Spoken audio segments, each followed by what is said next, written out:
श्रीपुष्टिपतिस्तोत्रं देवर्षिकृतं देवर्षयौसुः जय देवगणाधीश जय विघ्नहराव्यय जय पुष्टिपते डुण्ढे जय सर्वेश सत्तम जयानन्त गुणाधार जय सिद्धिप्रद प्रभो जय योगेन योगात्मन् जय शान्तिप्रदायक जय ब्रह्मेश सर्वज्ञ जय सर्वप्रियङ्कर जय स्वानन्दपस्तायिन् जय वेदविदाम्बर जय वेदान्तवादज्ञ जय वेदान्तकारण जय बुद्धिधरप्राज्ञ जय सर्वामरप्रिय जय मायामये केलिन् जयाव्यक्तगजानन जय लम्बोदर साक्षिन् जय दुर्मतिनाशन जयैकदन्तहस्तस्त्वं जयैकरदधारक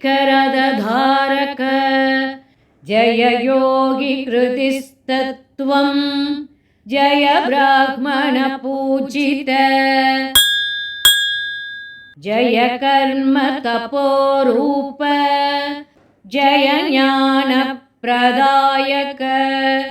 जयामेय महाभाग जय पूर्णमनोरथ जयानन्द गणेशान जय पाशाङ्कुशप्रिय जय परशुधरत्वं वै जय पावनकारक जय भक्ताभयाध्यक्ष जय भक्तमहाप्रिय जय भक्तेश विघ्नेश जय नाथ महोदर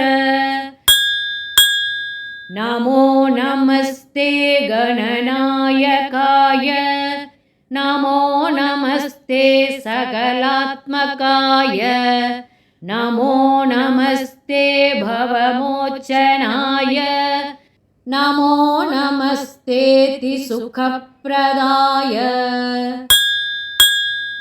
इति श्रीमन्मुद्गले महापुराणे एकदन्तचरिते पञ्चषष्टितमोऽध्याये देवर्षिकृत पुष्टिपतिस्तोत्रम् ஓம் கம் கணபதையை நமக. சங்கடகர சதுர்த்தி நாளில் கணபதியின் பரிபூரண அருளாசியை பெற்றிட கணேச புஷ்டிபதி ஸ்தோத்திரத்தை கேட்டு சகல செல்வங்களையும் பெற்றிடுங்கள். சகல தோஷங்களும் நீக்கிடும் இந்த மந்திரத்தை கேட்டோ சொல்லியோ படித்தோ அனைவரும் சகல செல்வங்களையும் பெற்றிடுங்கள். அனைவரும் வளமுடன் வாழ்க. Please subscribe to my channel. Thanks for watching.